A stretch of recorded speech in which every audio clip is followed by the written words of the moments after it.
Hello मित्रों, केम छो? सरस्वती माध्यमिक कन्या विद्या मंदिर नवा तोराळा ऑनलाइन शिक्षण में आप सर्वेનું स्वागत છે।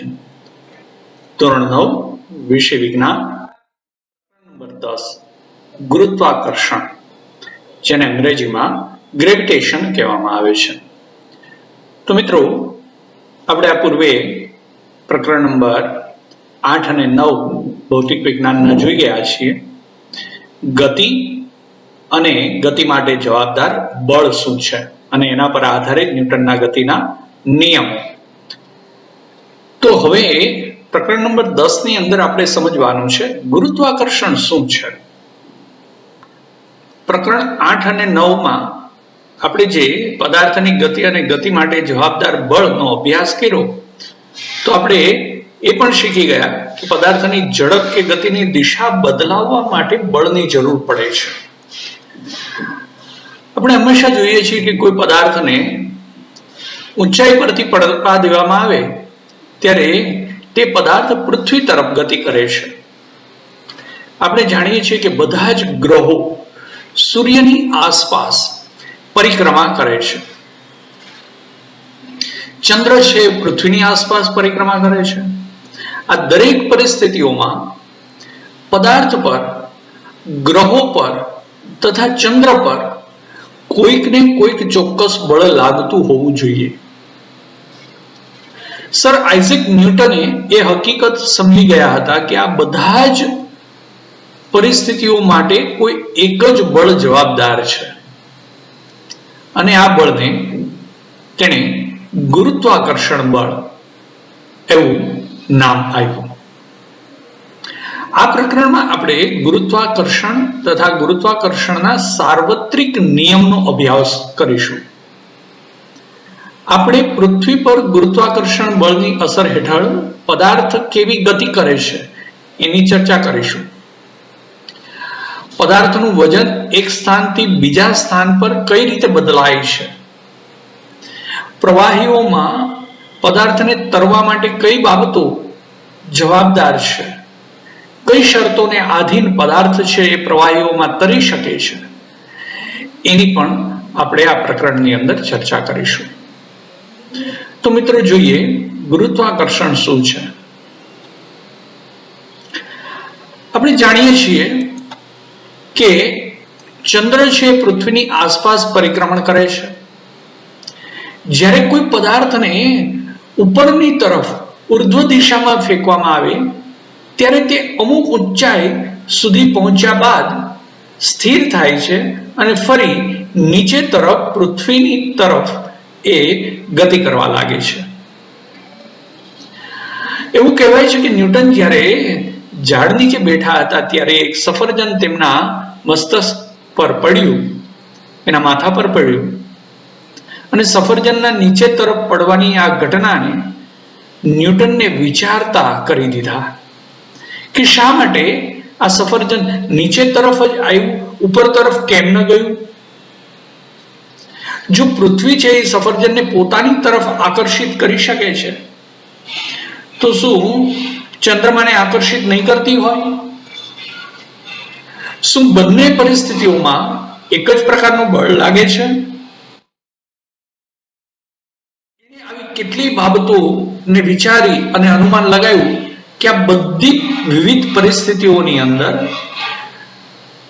લાગતું બળ એ એક જ પ્રકારનું બળ છે અને એણે એના માટે વિવિધ તર્કો પણ આપ્યા। પોતાની કક્ષાના દરેક બિંદુ પાસે ચંદ્રમાં કોઈક સુરેખ પથ પર ગતિ કરવાને બદલે પૃથ્વી તરફ પડતો રહે છે, એટલે કે તે પૃથ્વી દ્વારા ચોક્કસપણે આકર્ષિત થાય છે, પરંતુ વાસ્તવમાં આપણે ચંદ્રમાને પૃથ્વી પર ક્યારેય પડતા જોયો નથી મિત્રો। માટે ચંદ્રમાની ગતિને સમજવા માટે આપણે પ્રવૃત્તિ 8.11 નું ફરીથી વિચાર કરવો પડશે અને એ સમજવા માટે પ્રવૃત્તિ 10.1 ને સમજીએ। દોરીનો એક ટુકડો લો, તેના એક છેડા પર એક નાનો પથ્થર બાંધો. દોરીના બીજા છેડાને પકડીને પથ્થરને વર્તુળાકાર માર્ગે, જે અહીંયા નીચે આકૃતિમાં દર્શાવેલું છે એ પ્રકારે એને ઘુમાવો. પથ્થરની ગતિની દિશા જુઓ. હવે દોરીને છોડી દો. ફરીથી પથ્થરની ગતિની દિશા જુઓ. મિત્રો, જ્યારે તમે દોરીને પકડી રાખી છે અને પથ્થર ગતિ કરે છે ત્યારે ગતિની દિશા જુઓ, અને જ્યારે તમે દોરીને છોડી દો છો ત્યારે પથ્થરની ગતિની દિશાનું અવલોકન કરો. જ્યારે મિત્રો દોરીને છોડી દઈએ છીએ એ પહેલા પથ્થર છે એ એક નિશ્ચિત ઝડપથી વર્તુળાકાર માર્ગે ગતિ કરે છે, અને વર્તુળાકાર માર્ગના દરેક બિંદુ પાસે તેની ગતિની દિશા બદલાય છે. દિશામાં થતા આ ફેરફારમાં વેગનો ફેરફાર અથવા પ્રવેગ છે એ સંકળાયેલા છે એમ આપણે કહી શકીએ, કારણ કે એની ગતિની દિશા બદલાય છે માટે વેગ બદલાય છે, અને વેગમાં ફેરફાર થાય છે માટે પ્રવેગ ની સાથે આ એની ગતિ સંકળાયેલી છે. મિત્રો, જે બળને લીધે આ પ્રવેગ ઉદ્ભવે છે અથવા તો જે પદાર્થને વર્તુળાકાર પથ પર ગતિશીલ રાખે છે એ બળને કેન્દ્ર તરફ લાગેલું બળ એટલે કે કેન્દ્રગામી બળ કહે છે. હવે જો મિત્રો તમે આ હાથમાં દોરીને પકડી રાખો છો ત્યાં સુધી પદાર્થ છે આ વર્તુળાકાર પથ પર ગતિ કરે છે, એટલે કે આ કેન્દ્ર તરફ લાગેલું બળ છે, જેના પરિણામે એ પદાર્થનો ગતિપથ અવર્તુળાકાર માર્ગે છે. જ્યારે તમે આ હાથમાંથી દોરીને છોડી દેશો ત્યારે પદાર્થની ગતિની દિશા બદલાઈ જાય છે, કારણ કે હવે બળ કેન્દ્રગામી રહેતું નથી. તો આ જે કેન્દ્રગામી બળની અસરને હેઠળ એ પદાર્થ વર્તુળાકાર ગતિ કરે છે. હવે જો મિત્રો આ કેન્દ્રગામી બળ અસ્તિત્વમાં ન રહે, એટલે કે તમે હાથમાંથી દોરીને છોડી દો, તો પદાર્થ છે એ કોઈ એક બિંદુએથી જ્યારે આ દોરી છોડી દેવામાં આવે છે ત્યારે એ સુરેખ પથ પર ગતિ કરવા લાગે છે અને આ વર્તુળાકાર પથ છે એ છોડી દે છે. કેન્દ્રગામી બળની અસર હેઠળ એ વર્તુળાકાર ગતિ કરે છે. જ્યારે કેન્દ્રગામી બળ ન લાગે ત્યારે એ પદાર્થ છે એ સુરેખ પથ પર ગતિ કરે છે. આ સુરેખ પથ શું છે? વર્તુળાકાર રેખા પરની સ્પર્શક રેખાને આપણે સુરેખ પથ સમજીએ તો જ્યારે વર્તુળનું કેન્દ્ર હોય ત્યાંથી જે બિંદુએથી એને છોડવામાં આવે તો એની ગતિની દિશા મુજબ કાં તો એ તરફ અથવા તો સી તરફ ને જોડતી રેખાની દિશાની અંદર એ ગતિ કરવા લાગે છે. તો મિત્રો, ચંદ્રમાની પૃથ્વીની આસપાસની ગતિ એ કેન્દ્રગામી બળને કારણે એની ગતિ છે એ પૃથ્વીની આસપાસની વર્તુળાકાર ગતિ હોય છે. આ કેન્દ્રગામી બળ છે એ પૃથ્વીના આકર્ષણ બળ દ્વારા પૂરું પાડવામાં આવેલું હોય છે. એટલે કે પૃથ્વી છે એ ચંદ્ર ઉપર આકર્ષણ બળ લગાડે છે અને આ કેન્દ્રગામી બળ છે. જો આવું કોઈ બળ ન હોત તો ચંદ્ર છે એ સુરેખ પથ પર ગતિ કરતો હોત.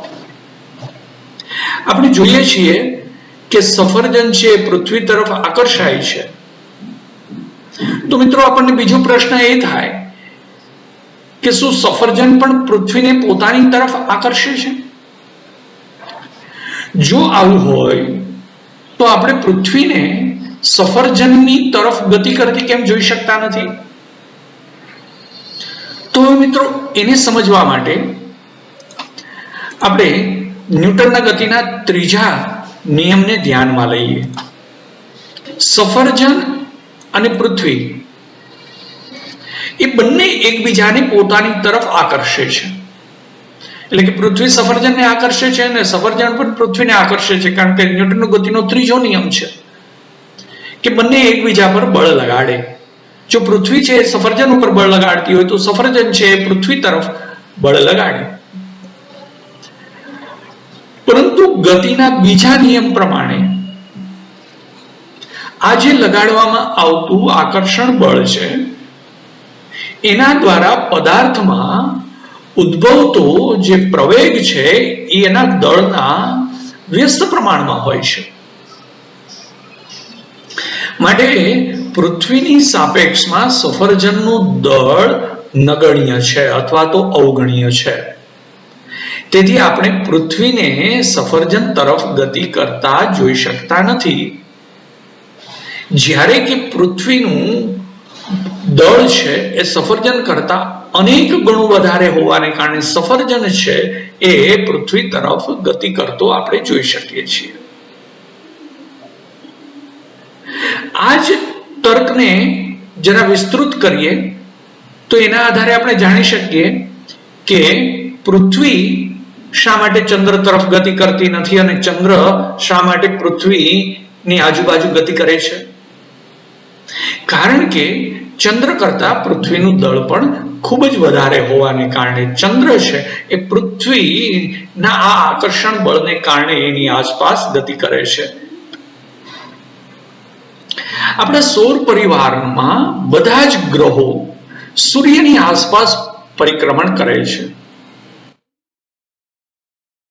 તો આ જ તર્કને ધ્યાનમાં લઈએ તો આપણે કહી શકીએ કે સૂર્ય તથા ગ્રહો વચ્ચે કોઈ એક બળ અસ્તિત્વ ધરાવે છે.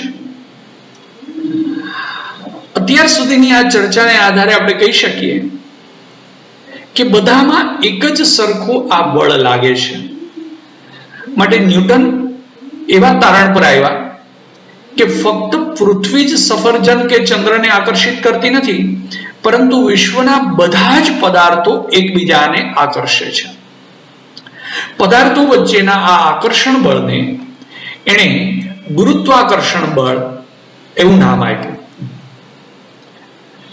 તો મિત્રો, સૌપ્રથમ ન્યૂટને ગુરુત્વાકર્ષણ બળ શું છે એના વિશેની બાબતની સમજણ પ્રાપ્ત કરાવી. હવે જોઈએ આપણે ગુરુત્વાકર્ષણનો સાર્વત્રિક નિયમ શું છે, યુનિવર્સલ લો ઓફ ગ્રેવિટેશન શું છે અને એનું ગાણિતિક સ્વરૂપ પણ આપણે મેળવીએ. તો સમજીએ મિત્રો ગુરુત્વાકર્ષણનો સાર્વત્રિક નિયમ. વિશ્વનું પ્રત્યેક પદાર્થ બીજા દરેક પદાર્થને પણ આકર્ષણ બળ લગાડે છે. જે બંને પદાર્થોના દ્રવ્યમાનના ગુણાકારના સમપ્રમાણમાં તથા તેમની વચ્ચેના અંતરના વર્ગના વ્યસ્ત પ્રમાણમાં હોય છે. જો મિત્રો, શું કહ્યું? વિશ્વનો પ્રત્યેક પદાર્થ બીજા પદાર્થને પર આકર્ષણ બળ લગાડે છે. એટલે દરેક બે પદાર્થો એકબીજા પર આકર્ષણ બળ લગાડે છે. આ જે આકર્ષણ બળ છે એને જ આપણે ગુરુત્વાકર્ષણ બળ કહ્યું. તો આ ગુરુત્વાકર્ષણ બળ કઈ બાબતો પર આધારિત છે? તો કે જે બે પદાર્થો છે એ બંને પદાર્થોના દ્રવ્યમાન એટલે કે દળના ગુણાકારના સમપ્રમાણમાં આ બળ રહેલું છે અને એ બંનેની વચ્ચેના અંતરના વર્ગના વ્યસ્ત પ્રમાણમાં આ બળ રહેલું છે. અને આ બળ બંને પદાર્થોના કેન્દ્રને જોડતી રેખાની દિશામાં હોય છે. આને ગુરુત્વાકર્ષણનો સાર્વત્રિક નિયમ કહે છે કે વિશ્વના કોઈ પણ બે પદાર્થો વચ્ચે લાગતું ગુરુત્વાકર્ષણ બળ એ તેમના દળોના ગુણાકારના સમપ્રમાણમાં અને તેમની વચ્ચેના અંતરના વર્ગના વ્યસ્ત પ્રમાણમાં હોય છે અને આ બળ એ બંને પદાર્થોના કેન્દ્રને જોડતી રેખાની દિશામાં હોય છે. તો મિત્રો, અહીંયા આપણે આકૃતિ 10.2 ની અંદર જોઈએ તો એક પદાર્થ A છે અને એક પદાર્થ B છે. એ પદાર્થનું દળ કેપિટલ M, બી પદાર્થનું દળ સ્મોલ m છે અને બંને વચ્ચેનું અંતર છે એ d છે, તો આપણે કહી શકીએ કે F છે એ બંને દળના ગુણાકાર એટલે m into m ના સમપ્રમાણમાં અને બંને વચ્ચેનું અંતર d ના વર્ગના વ્યસ્ત પ્રમાણમાં. તો F ચલે છે m into m by d square એમ આપણે લખી શકીએ. હવે અહીંયા સમપ્રમાણતા ની નિશાની દૂર કરી અને સમાનતાની નિશાની લાવીએ તો આપણે સમપ્રમાણતાનો અચળાંક દર્શાવવો પડે, જે અહીંયા કેપિટલ G વડે દર્શાવેલ છે. માટે આપણું સૂત્ર થઈ જશે અથવા તો બળનું મૂલ્ય થઈ જશે F બરાબર G into m by d square. તો આ ગુરુત્વાકર્ષણ ના સાર્વત્રિક નિયમ પર આધારિત ગુરુત્વાકર્ષણ બળનું મૂલ્ય દર્શાવે છે F, જે બંનેના દળના ગુણાકાર અને બંને વચ્ચેના અંતર d ના વર્ગના વ્યસ્ત પ્રમાણની અંદર આ બળ રહેલું છે. હવે મિત્રો ધારો કે બે પદાર્થ A અને B ના દળની વાત કરી ગયા આપણે, કેપિટલ M સ્મોલ m છે, વચ્ચેનું અંતર સ્મોલ d છે. તો આ બંને પદાર્થો વચ્ચે લાગતું ગુરુત્વાકર્ષણ બળ છે એ બંનેના દળના ગુણાકારના સમપ્રમાણમાં એટલે કે capital M into small m ના સમપ્રમાણમાં અને બંને વચ્ચેના અંતરના વર્ગના વ્યસ્ત પ્રમાણમાં એટલે કે 10.1 અને 10.2 પરિણામ મળ્યા. બંનેને એક સાથે સંયુક્ત રીતે દર્શાવીએ તો દર્શાવી શકીએ કે F ચલે છે m into m by d square. સમપ્રમાણતાનો અચળાંક મૂકીએ તો આપણને મળે F બરાબર G m into m by d square, જ્યાં G છે એ સમપ્રમાણતાનો અચળાંક છે, જેને ગુરુત્વાકર્ષણનો સાર્વત્રિક અચળાંક કહે છે. તો જે પરિણામ નંબર 10.4 માં જે સૂત્ર મળે છે ગુરુત્વાકર્ષણ ના સાર્વત્રિક નિયમ નું મૂલ્ય આપે છે. હવે મિત્રો 10.4 ઉપરથી આપણે સાદુરૂપ આપીએ તો આ G નું મૂલ્ય મેળવી શકાય. d સ્ક્વેર ને ચોકડી ગુણાકાર કરીએ તો FD સ્ક્વેર બરાબર G m into m ને સામે જવા દઈએ તો G બરાબર FD square by m into m મળે. એટલે કે G નું મૂલ્ય છે એ આ પ્રમાણે મળે. બધાના એકમો મૂકી દઈએ. F એટલે બળનો એકમ જે ન્યૂટન છે, D એટલે બંનેના કેન્દ્રો વચ્ચેનું અંતર જે મીટર છે તો મીટર સ્ક્વેર અને છેદમાં દળ ગુણ્યા દળ એટલે કિલોગ્રામ સ્ક્વેર. તો G નું SI એકમ છે એ ન્યૂટન મીટર સ્ક્વેર પ્રતિ કિલોગ્રામ સ્ક્વેર છે. હેનરી કેવેન્ડિશ નામના વૈજ્ઞાનિકે સંવેદનશીલ તુલાની મદદથી G નું મૂલ્ય શોધ્યું હતું. એટલે કે ગુરુત્વાકર્ષણના સાર્વત્રિક અચળાંકનું મૂલ્ય શોધ્યું હતું અને એનું સર્વ સ્વીકૃત મૂલ્ય છે એ આ છે. કેપિટલ G બરાબર 6.673 ગુણ્યા 10⁻11 ન્યૂટન મીટર સ્ક્વેર પ્રતિ કિલોગ્રામ સ્ક્વેર છે. તો મિત્રો આ ગુરુત્વાકર્ષણના સાર્વત્રિક અચળાંકના મૂલ્યને આપણે નોંધી લેશું. મિત્રો આપણે જાણીએ છીએ કે કોઈ પણ બે પદાર્થો વચ્ચે આકર્ષણ બળ અસ્તિત્વ ધરાવે છે. જો એવું હોય તો મિત્રો તમે અને તમારા મિત્ર એ બંને એકબીજા વચ્ચે આકર્ષણ બળ લગાવો છો, પરંતુ આ બળનો અનુભવ આપણને થતો જોવા મળતો નથી. કોઈ એક મિત્ર છે બીજા મિત્ર તરફ ખેંચાઈ આવતો નથી. એનું કારણ શું છે? શા માટે એનો અનુભવ આપણે કરતા નથી? તો મિત્રો બંને મિત્રોના દળનો મોટો તફાવત આપણને અહીંયા જોવા મળતો નથી. જ્યારે કે પૃથ્વી અને ચંદ્રમા, પૃથ્વી અને સફરજન, સૂર્ય અને વિવિધ ગ્રહો વચ્ચેના દળમાં મોટો તફાવત રહેલો છે. એ ઉપરાંત બંને વચ્ચેનું જે અંતર છે એમાં બહુ મોટો તફાવત છે. પરિણામે આપણે આવા બળના અનુભવ છે એ કરી શકતા નથી. એટલે કે આ બળનું મૂલ્ય છે ખૂબ જ નાનું મળે છે. એ સમજવા માટે એક ઉદાહરણ આપણે સમજીએ. ઉદાહરણ નંબર 10.1 જોઈએ. પૃથ્વીનું દળ જે સૌપ્રથમ હેનરી કેવેન્ડિશે શોધેલું એ મુજબ 6 × 10⁻²4 કિલોગ્રામ છે. મિત્રો, હેનરી કેવેન્ડિશે સમપ્રમાણતાના અચળાંકનું મૂલ્ય પણ મેળવેલું અને પૃથ્વીને તોલનાર એ સૌપ્રથમ વૈજ્ઞાનિક હતા એમ કહેવાય છે. અને પૃથ્વીનું દળ છે એ 5.97 × 10⁻²4 કિલોગ્રામ છે. પરંતુ આપણે ગણતરીમાં દર્શાવતી વખતે 5.97 ની બદલે 6 ધ્યાનમાં લઈએ છીએ, એટલે 6 × 10⁻²4 કિલોગ્રામ. અને ચંદ્રનું દળ છે 7.4 × 10⁻22 કિલોગ્રામ છે. જો પૃથ્વી અને ચંદ્ર વચ્ચેનું અંતર છે એ 3.84 × 10⁵ કિલોમીટર હોય તો પૃથ્વી દ્વારા ચંદ્ર પર લાગતું ગુરુત્વાકર્ષણ બળ ની ગણતરી કરો મિત્રો. તો બંનેના દળ આપેલા છે, કેપિટલ M, સ્મોલ m, પૃથ્વીનું દળ, ચંદ્રનું દળ, બંને વચ્ચેનું અંતર જે કિલોમીટરમાં આપેલું છે, આપણે એને 1000 વડે ગુણીએ એટલે મીટરમાં રૂપાંતરિત થઈ જાય. કેપિટલ G નું મૂલ્ય આપેલું છે. આ બધી કિંમતો છે એ આપણે સૂત્રની અંદર મૂકીએ તો બળ F બરાબર G m × m/d². બધાની કિંમત મૂકીએ, સાદુરૂપ આપીએ તો મિત્રો આપણને F નું મૂલ્ય મળે છે 2.01 × 10⁻20 ન્યૂટન. માટે આટલું બળ લાગતું પૃથ્વી દ્વારા ચંદ્ર પર લાગતું હોવાને કારણે ચંદ્ર છે એ પૃથ્વીની આસપાસ ગતિ કરે છે. હવે મિત્રો, આ જ સૂત્રનો ઉપયોગ કરી અને તમે બે મિત્રો, તમે અને તમારો મિત્ર પાસે બેઠેલા છે, બંને વચ્ચે 1 મીટરનું અંતર રાખો અને બંને એકબીજા ઉપર જે ગુરુત્વાકર્ષણ બળ લગાડે છે એની ગણતરી આ જ મુજબ કરો મિત્રો. બંનેના દળ આપણે જાણી શકીએ છીએ, તમારું અને તમારા મિત્રનું. કેપિટલ G છે એ સાર્વત્રિક અચળાંક છે આપણી પાસે. D છે બંને વચ્ચેનું અંતર છે 1 મીટર.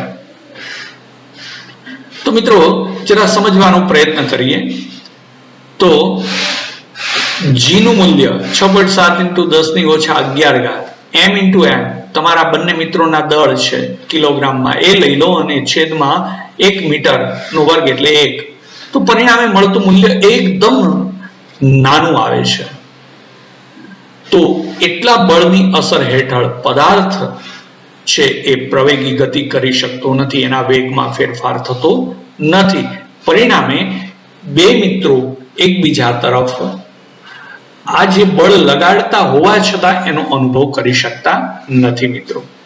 એની ગણતરી તમે તમારી જાતે કરવાનો પ્રયત્ન કરજો મિત્રો. આપણે માત્ર આની અંદર એ મૂલ્ય મૂકવાનું છે, જેમાં કેપિટલ M એટલે તમારું દળ, સ્મોલ m એટલે તમારા મિત્રનું દળ, બંને વચ્ચેનું અંતર મેં કહ્યું એ મુજબ 1 મીટર લેજો અને પછી આ ગણતરી કરવાનો પ્રયત્ન કરજો મિત્રો. ખૂબ જ નાનું ઓછું બળ ન્યૂટન બળ મળશે. હવે આટલી બાબતો સમજ્યા પછી બ્લુ લાઈન પ્રશ્નો આવે છે મિત્રો. એ પ્રશ્નોના જવાબો તમારી નોંધ પોથીની અંદર નોંધશો મિત્રો. મિત્રો, ગુરુત્વાકર્ષણના સાર્વત્રિક નિયમનું મહત્વ શું છે?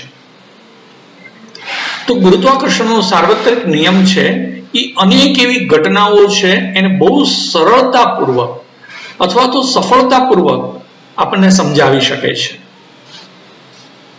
જેને આપણે અસંબંધિત સમજતા હતા. એવા બધા વચ્ચેનો એક સંબંધ, નિશ્ચિત સંબંધ છે પ્રસ્થાપિત કરવા માટે આ નિયમનું મહત્વ ખૂબ વધી જાય છે. જેમ કે આપણને પૃથ્વી સાથે બાંધી રાખતું બળ કયું છે એ આ નિયમ સમજાવે છે. પૃથ્વી ફરતે થતું ચંદ્રનું પરિક્રમણ શા માટે છે એ આ નિયમ સમજાવે છે. અને સૂર્યની ફરતે થતો ગ્રહોનું પરિક્રમણ શા માટે થાય છે. ચંદ્ર તથા સૂર્યને કારણે આવતી ભરતી અને ઓટ શા માટે સમુદ્રની અંદર ભરતી અને ઓટ ચંદ્ર તથા સૂર્યને કારણે આવે છે. આ બધી બાબતો જે આપણે ક્યારેય એકબીજાને સંબંધિત છે એવું માનવા તૈયાર ન હતા એ બધા એકબીજા સાથે સંબંધિત છે એ બાબત આપણને સમજાવે છે.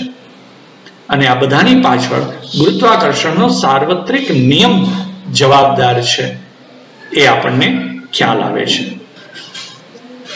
તો મિત્રો, અહીંયા સુધીની બાબતો આપણે ગુરુત્વાકર્ષણ બળ શું છે, ગુરુત્વાકર્ષણનો સાર્વત્રિક નિયમ શું છે અને એનું ગાણિતિક સ્વરૂપ અને એના ઉપરથી આધારિત ઉદાહરણ નંબર 10.1 આપણે સમજી ગયા અને સાર્વત્રિક નિયમનું મહત્વ પણ સમજ્યા.